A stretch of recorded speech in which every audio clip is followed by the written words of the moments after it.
Hello and welcome to Module 5. During Module 5, we will be studying some of the behavioral and cognitive approaches to psychotherapy techniques.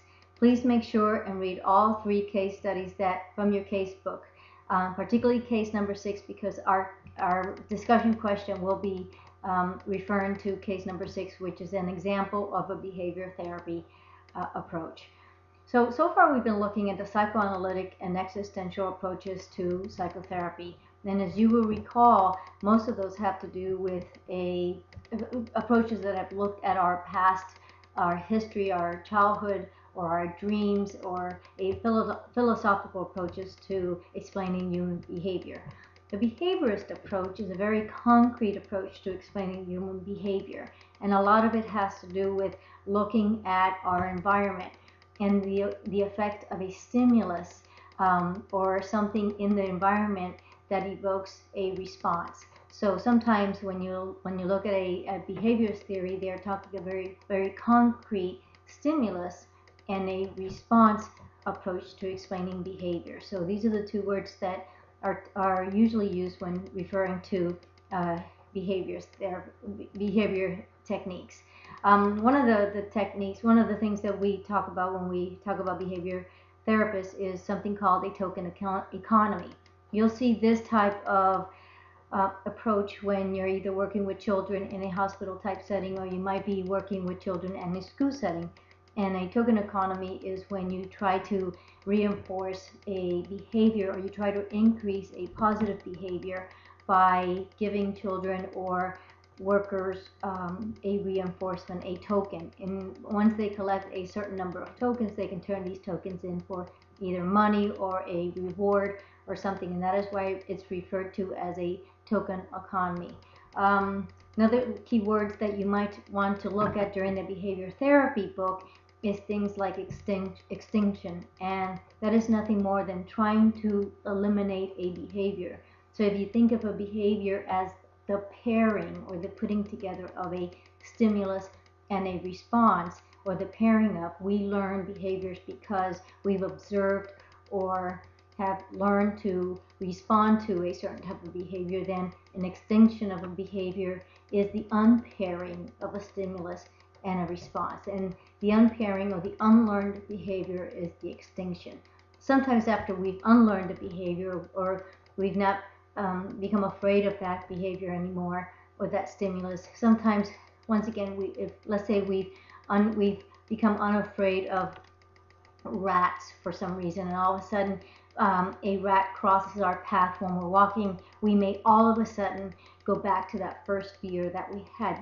That spontaneous recovery of that fear might happen, but our recovery would be much quicker. And so words like spontaneous recovery are part of behavior therapy vocabulary.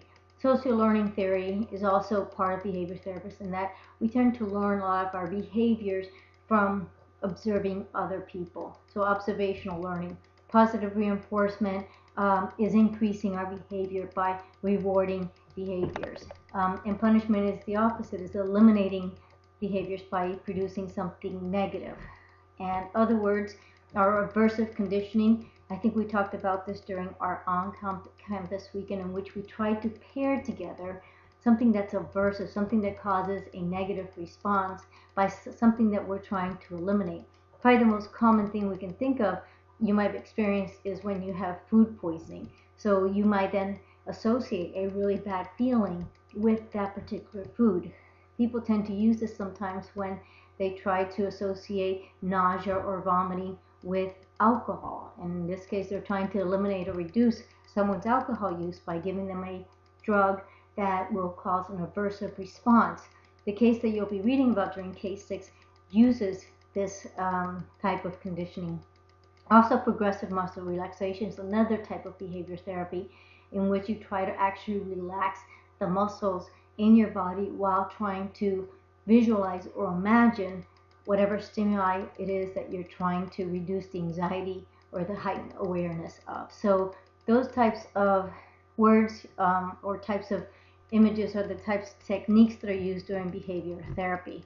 As we move into cognitive therapy, we will move more not just into stimulus response, But the key component of cognitive therapy is that we will put in there that it's not just a stimulus, but more importantly, is the person's belief about that stimulus that causes the unrest or the feeling in the person. So it's not what happens to the person, it's what that person thinks about what happens. So the two things that I really want you to focus on during the cognitive theory chapters is two things that we talked about while you were on campus, and that's the rational emotive behavior therapy, and then looking at cognitive therapy, or Aaron Beck's cognitive therapy.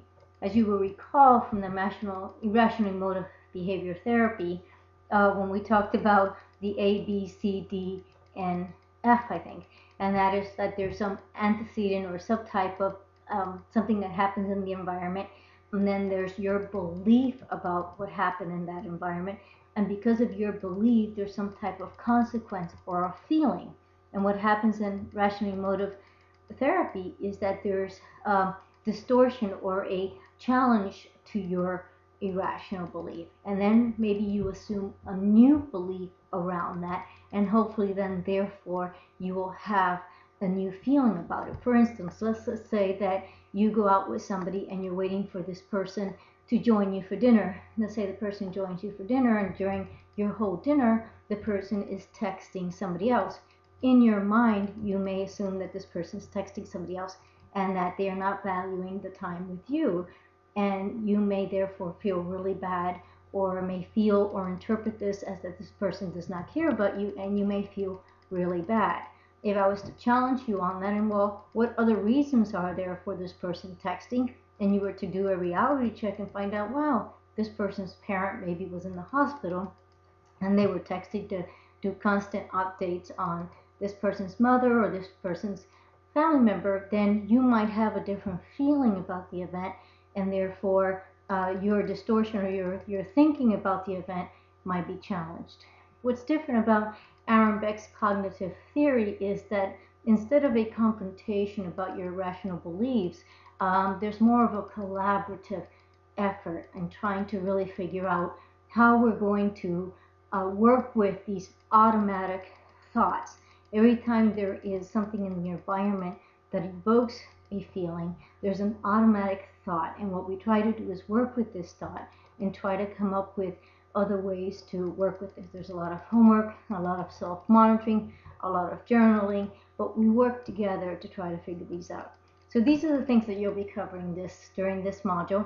I hope that you will enjoy it, and if you have any questions, please feel free to contact me. The last chapter that you'll be reading about is reality theory, and just skim the chapter on that. I think you will very much like the here and now, and the basic human survival needs of what is covered in that chapter. Thank you very much, and enjoy.